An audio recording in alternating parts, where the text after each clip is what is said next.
as you may see on the screen, which I am not able to, but I'm pretty sure you are able to, is the topic for today is how do you cut your cost in one-liner, but it's going to be more about real-world strategies. And the reason I'm adding in that when it comes to Kubernetes cloud cost, one solution doesn't fit all. This is based on talking to many customers, talking to many users, looking at cost optimization. And what I've learned so far, I may be wrong, but what I've learned is the solution that I may propose to one user might not fit for other. And that's why what we're going to do on today's session is I'm going to just throw some solutions that I've been seeing talking to users, and then let you decide which one works for your environment. Because as I say, one solution, the same solution will not fit everyone. It is depending upon your environment, the nature of your applications, which ones are critical, how the architecture and design is set up, is what goes into designing such solutions. What you expect from today's session is we'll first touch base why your Kubernetes cost is high. What are some of the primary top 3-4 reasons that you might be seeing a cost spike? Then we're going to talk about some top challenges. And you may have these challenges, or you may have something related to these challenges. But these are like top 3-4 challenges that I see from time to time.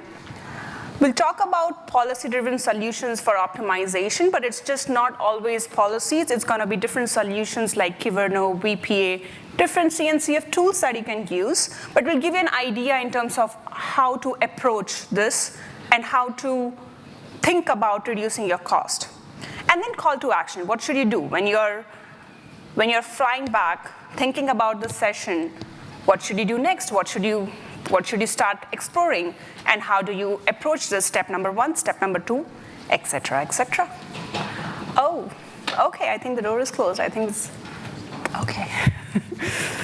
Perfect, so let's get into it. I'm seeing a lot of people, so I might get a little nervous, but I think that's okay. So, thank you. So, why is your Kubernetes bill so high? First, the topmost reason is over-provisioning workloads. Sometimes we just get really too excited about our workloads, or probably we have a pressure that, if you provide less resources, probably they'll end up having CPU throttling issues or something else, so we just add all the CPUs and memories of the world and just provision it really high. And then we never get back to it because there is no continuous evaluation that we are doing. And even if we are doing, there is a person that you have to sit and you have to evaluate that. So there's no automation around that. And that would be number one reason that your bills are really spiking. Second would be insufficient scaling strategies. That means if you have bad jobs, or you have some cron jobs, or you have some applications which are like shooting up really high, you don't know how to scale them. Now you'll say auto scaling is a good concept, or there is this tool that we can do, but we don't have entirely the strategies, because how do you scale and then scale down, and how do you provide the resources, but also make sure that you're not over provisioning it. So that is something that is missing. The key is there, and that is missing, that is making your Kubernetes bill really high. Third, which is very common, is idle, orphans, tail pods, PVCs in pending state, and then you have the dangling volume somewhere in your AWS that is just charging you, but you just, we don't know, because we know when we'll go there, we'll check in the console, and that's when the bulb clicks, and like, oh, this volume, I have to delete it. But that has been there for a month, and you've been paying a lot for it. So that may be another reason that you have really high bill. The last reason would be just lack of visibility. Sometimes we really don't know what's going in a cluster. There might be this budget that you may see, but you don't know, you're not very confident that these resources that I've provided, are these enough for this application? Do I need high? Do I need less? Is the optimization good? What should we do? So a lot of things comes from visualization, that's where the idea grows, because awareness is step number one. If you're aware about it, that's when you can do what you need to do. So these are common reasons that you may see that your bill is spiking high. Now, I'm gonna provide you solution based on these problems and what you can potentially do. Now, as I said, these are some of the tools I'm adding in here, where you can replace them, you can change the strategy, but this is how the approach should be. First is, as I was saying, that your Kubernetes cluster often scale insufficiently. That means you don't have the strategies that you require to scale them. Now, how you can fix that is you can make a solution out of Karpenter, spot instance, and policies. Either to use spot instance or no is a choice, because I know if you have mission critical applications, spot instance might not always a good solution, so you can always skip that. But use an instance size or instance type, use Karpenter, which is, I'm pretty sure you might know. And then you can use Kyverno policies as well. How does that work? Is when you have Karpenter, it provisions nodes for you based on the workloads. So as your workloads grow, the Karpenter will suggest nodes and will spin up nodes, and you'll have a good scaling strategy. But what we have seen is, many times what happens is, sometimes your pod require certain type of nodes. You have a scheduling mechanism in your operational cycle, and you need that workload to be deployed on this particular node. Or else, you want Karpenter to skip some of the EC2 instance type or VM instance type and choose these ones, because Karpenter doesn't know you're trying to reduce the cost. It has no idea. All it's trying to do is scale and get resources to your applications. So what you can do using policies is, you can actually control how Karpenter is scaling that, and that's where you can optimize the cost. Karpenter can, of course, scale and give you workloads, but you need a better control. You need to tell Karpenter which instance type it should bring up, it should spin up, and which pod goes in where. So that is something, using both of these solutions, you can have a fairly good amount of your scaling strategy so that you don't over-provision it. Because remember, the reason that we are over-provisioning our workloads is because we don't have a scaling strategy. We are nervous or scared that tomorrow, if this resource requires a lot of CPU, I don't know, it might go down, so let's throw in a couple of more CPUs and make it all stable. So if you have your scaling strategies all figured out, then you're not worried about, you're not over provisioning it, you're not worried about adding or throwing in extra CPUs, because you know you have Karpenter, and you also have a control because you know you are controlling Karpenter, you're telling Karpenter what to do, what not to do. So you are all, you're working in a controlled environment and you have cost, everything sorted out. Now we're talking about a little bit about policy, so I'm going to take a step back with all the solutions and problems I'm about to just talk. But when it comes to policies, one way to enforce policies is using Kyverno. And Kyverno is an open source project out in the community from last 4 years. I've been working with Kyverno for last 4 years. And I know we created it last 4 years back, donated it to CNCF. Now it's an incubated project, an awesome community out there. One thing that I like about Kyverno is it's a simple YAML-based declarative Kubernetes, we call it, which is writing policies is simple YAML. You don't have to learn any new language, because what happens sometimes is if there's any tool that you're trying to adopt, the learning curve is really high. So you have to learn a new language, you have to figure out the ins and outs of it. So when we were making Kyverno, we made sure it is Kubernetes native. That means if you know anything about pod or YAML or read a YAML, you can get started, write your policy, deploy that policy. Now, we initially started it for Kubernetes, but we have also expanded it as we were growing, and now you can also use policies for your JSON, Terraform, Docker, basically run it everywhere. Apart from that, it has different other features that I'm highlighting on the screen. It can help you to generate the reports, generate exceptions, everything that you require for your lifecycle management, et cetera, et cetera. So you might be wondering, if Kyverno is a policy engine, And policies are like, it's validating certain thing. Where does this cost optimization fit in with policies, right? Because when you think about policies, you think about policies are like a way to tell you what you should do and what you should not do. That's policies. So how will that help with my cost? And that's why I'm presenting that Kyverno is a policy engine. It sits in a PAC ecosystem, but we do have 5 different kind of policies because we believe that using a PAC, which is policy as a code ecosystem, you can do a lot different use cases and you can enable a lot different use cases using different kind of policies. So we need an ecosystem of policies and not just policies that can validate, tell you what to do and what not to do, but different kind of policies that can help you to generate resources, mutate resources, that is patch resources on the fly, clean up resources using cleanup policies, image signing use cases where you can sign your images, verify your attestation, SBOM and stuff. And that's when you'll create an ecosystem.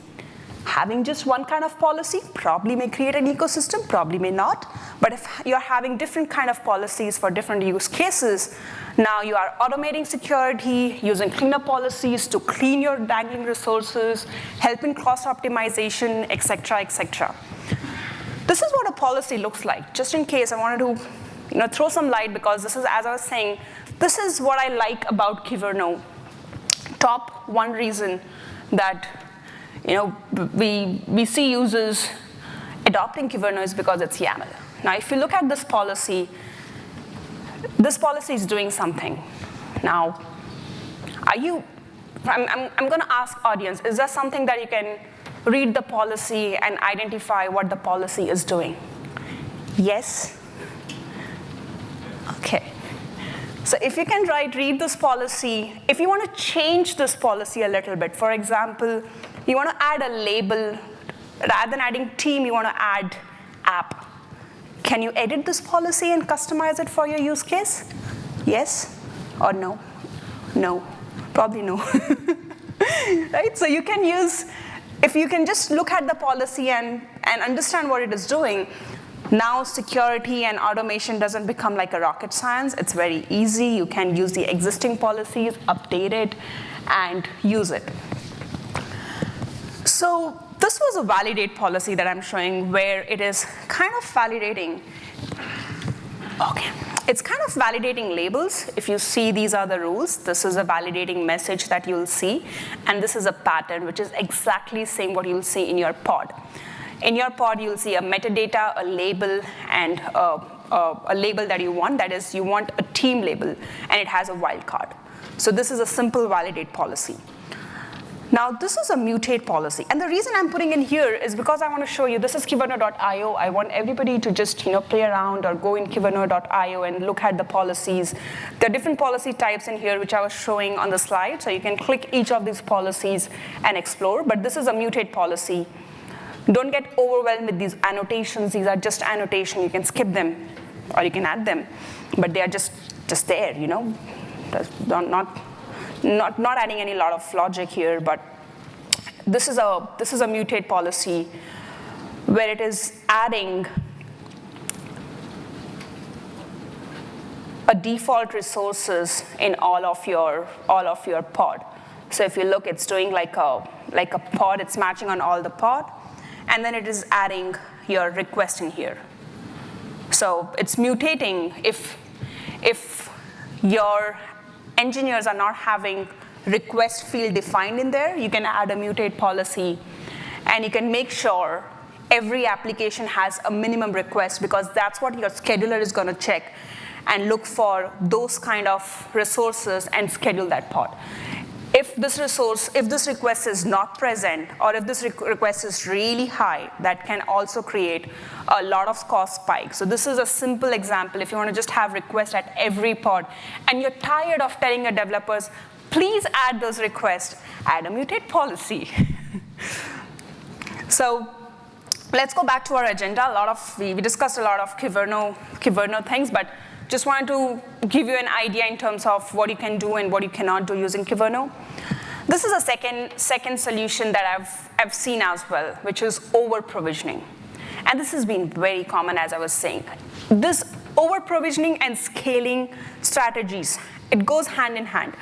I feel, again, I may be wrong, but I feel most of the users I talk to, they over-provision because they don't have a scaling strategy, because we are nervous, as I said. So if you have your scaling strategies figured out, the second thing you need to do is make sure that it's not over-provisioned or under-provisioned, because under-provision is also not good. Your application can be down and you'll get a call from your boss, and that's not a good day. I know that. So this would be one problem. Now, how you want to approach this is, and this is something that I think Atlas has also done a solution which is available on CNCF, something that I can share, but what users did is they had something called as VPA, Vertical Pod Autoscaler, and they had Kyverno policies to generate VPA in every namespace so that every application have their VPA. So that's something that is automatic. Now, VPA does recommend the right size of your workloads from time to time. So there is two modes in VPA, if I'm correct. It's a recommender and it's a apply thing. So you can enable VPA in a recommender mode. So it will recommend the resources based on checking your application from time to time. That changes every 24 hours. So even if like Monday to Friday you're getting a lot of spike because it's a business application, the recommender will say Monday differently, Tuesday different recommendation, Wednesday different recommendation. So it renews every 24 hours and will recommend based on looking at 24-hour cycle of your application. It will recommend the resources that your application require. You can use a Kyverno policy to get the recommendation from a recommender and change the request and limit on your pod. So what will that help you is your application or your pod or your deployment is neither over provisioned, neither under. Because every 24 hours cycle, there is a VPA recommender which is recommending what are the latest resources your application require, and a Kyverno policy is updating that resources dynamically. So that is something that you can also implement, and that is, again, as I said, it has a 24-hour cycle. It checks your history of your applications and recommends you. So the last two I have was how Kyverno helps is, as I said, it has a default VPA adding to your every workload, and it dynamically right-size your workloads. One more thing I would like to add, which I've not added in the slide though, is also have the recommendation in your Prometheus. Because many times what we have seen is, I kind of forget, today my recommender, I'm talking about VPA recommender, today my recommender is recommending XYZ CPU, but I don't remember what was last week it recommended, right? And you don't know what last month happened.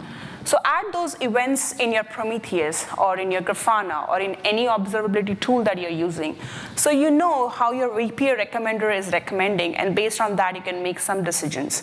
So that is also a good option, and that will help you for your visibility and just trying to understand what this application is taking, how many resources is it taking. The third kind of problem which I was saying is clean up unused resources. It's just your stale resources. Everyone have it. Everyone have it. If you go today in your account, check your account, you will find one resource that is just idle there. Everyone have it. So how do you solve that? Is you can use cleanup policies. You can also use something called as Kube Downscaler, Cloud Custodian, or Kube Janitor. It's all CNCF open source project. So you can use them to schedule your workloads off hours. So we do it for our dev instance. And some of these solutions we are using in our SaaS because we want to have low cost, and we want to make sure our cost is all managed and maintained. But we use Cloud Custodian to, I think, scale down our workloads every weekend, Saturday, Sunday, because nobody's working on them. And then sometimes we also, like in our dev instance, we go a little further and we scale them after 6 or 7. If you know the time zone your developers are working on, You can really scale them down. And then you scale them up automatically. So that's when your developer just come in at 9 o'clock, they see everything is good, but once they log off, your applications are down, your EC2 instances are down, or some of the workloads are down, and you're scaling them. And this is something you can do for your dev. I'm not saying that we do this for production because these are business applications in production running, and they're like mission critical applications, you need them all the time. But some of the instances which you can add this kind of strategies is something you can do. We do it for our dev, I'm pretty sure. We use Cloud Custodian, but you can use Kube Downscaler, Kube Janitor. I know there are pretty good tools out there. You can use Kyverno cleanup policies as well. And in the cleanup policies, you can add logic, like if you find any pod which doesn't have a deployment, it's an orphan pod we call, just delete it or scale it down. If you have any PVCs in unbound state, delete it. You can have such cleanup policies. So you don't have to go and monitor everything. Kyverno will take care of that, but you have to define just policies based on which is taking the most cost in your cluster. You can have, in cleanup policies, you can also have a TTL label. That means if your developer comes and asks, I need this for a week, and I need this environment, I need this instance, I need XYZ for a week, and I need these many resources, cool, create a Kyverno policy, say, clean up everything after a week. TTL is after a week, 7 days. So you don't have to remember that it's a week, I have to go and delete that. Because the developer is done, he's like, I already told you, I just need it for a week, I'm done. But you forgot about it. So these are the things that happen. So what you can do is, providing them self-service environment, great. Add a cleanup policy, add a TTL in there. 7 days, it automatically gets deleted. So you don't have any cost on the 8th day. You can do this for your PVCs, for any of your resources, so you can add a TTL label. And there's a lot of logic that you can develop using cleanup policies that can help you to reduce some of these stale deployments or idle PVCs. Other thing that's the last I would say solution that I'm presenting on the screen is, other things that we have seen is just the team not following, I would say, best practices like labels or tags that can just help you to visualize the cost. So if you have labels and tags in every workloads, now you can use that events and charge them back, or at least be aware which resources are costing how much. Now, since we don't have the tags, since we don't have the quotas, since we don't have request limit, which is all like best practices, we might see a symptom of that is your cost spiking. So that's a symptom, but the root cause is this. So one way to also identify is, when you see a cost spike, try to identify whether is it a symptom or is it a root cause. Like, where is it coming from? Is it because it's over provision and all the different solutions that we discussed, but also is it because it's just the applications are not following the best practices? Different ways you can manage that is, as I was saying, you can have policies that can automatically add the label or the tag based on the team. You can have, for your cost tracking and stuff, you can generate, as I was saying, we have 5 types of policy, so you can use a generate policy. So you can have a generate rule where anytime the namespace is created, create a quota. Your application might be crying about, I don't have resources. You increase the quota, but there is a quota there, which is making sure that it has the boundary and only the resources that it's supposed to use. You can add a policy to make sure every application has a request and limit. You can update it later on, but you have that. So you have a policy that means no human being or no user manually is following the best practices, because we know there can be a gap there. You're automating the best practices. You're using policies and just automating all of that. So that is one way of doing that. And I would, as I said, once you have all these best practices and everything figured out, having a tool like, we use AWS Cost Explorer with a label that works for us, but any visualize, any observability tool, if you have the right labels and everything set up, then you can use those events, export it to a tool, and then view and see what's happening, and then probably tweak your strategy. But awareness, it all starts with just being aware what exactly is happening in your cluster. Call to action, I know that you have seen a lot of solutions, but I don't want you to go back and implement all of them, because it's not a good idea. Start with one policy, start with cleaner policy, or best practice policy, or adding a request and limit policy. Just one policy, not to overwhelm the environment or ourselves, just one policy. Set up the observability tool or anything, and then measure the cost. Measure how much that policy is helping you for your cost. Just a cleaner policy, clean up dangling resources, PVCs or volumes, and check in a week, 2 week, 3 week, what impact it has on the cost. And then you can expand on that same theory. Then you can add other use cases, but start with one and then adopt the entire PSE ecosystem. As I said, these are just pointers and notes in terms of what I have learned from the users, but your environment would be very different. You might require different strategies. This was just a helping point if you can get some pointers to brainstorm and identify what can I do, but you might have a very different environment and then none of this might make sense. And that's why not one solution fits all. It's about cost. Everybody have a different set of application, different nature of applications, and probably this set of rules might not fit. So that is, I think, all. And that's my dot. Any questions, guys? One last thing I want to say before I take any questions, which I think I don't have a lot of time for, but I am planning to also start a GitHub repo and have some of these solutions, some of these policies, so that people can use it, people can refer those. But I don't know if it was a good idea or not, or people really would love that or not. So send me a message on LinkedIn or on Slack or on CNCF and tell me if you want me to do that. And I can go back and pull up all those policies and create a public GitHub repo and share it with you if that helps you.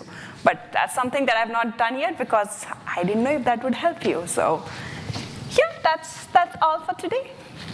Thank you. One of our challenges is Argo CD auto-healing. So correct me if I'm wrong, because this operates at the pod level, if a developer were to set the requests and limits in their deployment, this will override it because Karpenter is going to enforce the policy at the pod level, or will it block their deployment to begin with so that they can't create a deployment that then manages the pods? You can do both. You can have a validate policy if you want to just block them, or you also have the policy in audit mode, so you can create a report rather than if you don't want like the entire blocking thing, you want a soft block where you're not blocking but you're auditing it. So you can use a validate policy and you can create a report and you can check in the report that, okay, this application, you can talk to your developer and see if that you can fix it. If you want to mutate it, it mutates on the cluster. So your Argo CD, you have to change that setting, or have an automation where Kubernetes is changing that in the cluster and also creating a commit in your Git so that your Argo CD is happy about it. Yeah, ultimately, we want to take it out of the developer's hands because the developer's always going to want more resources. I spent 25 years as a developer. That's what they want. Responsive battle with infrastructure. Mutate is your best bet then. Mutate policy, but I know Argo's... If it operates at the pod level, it shouldn't impact the deployment, so they can put the deployment out there and it'll just override it. Yes, pod, right? yes, 100% yes. Thank you. No worries.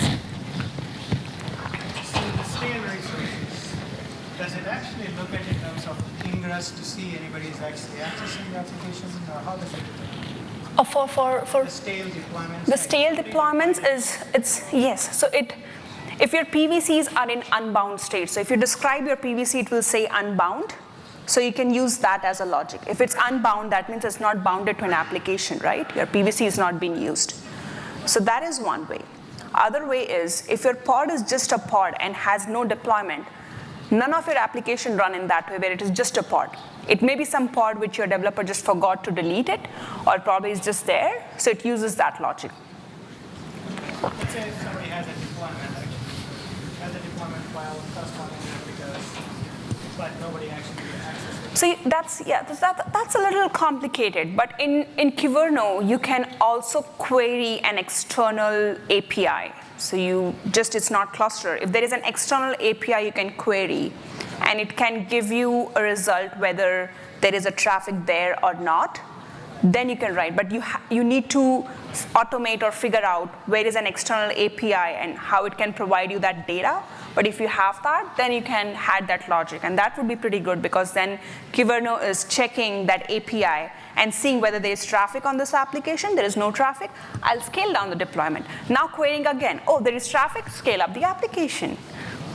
Am I making sense? Yes, kind of that thing, yep. Okay, so I still have a minute? I'm done? Okay. Okay, thank you very much, guys. Bye-bye.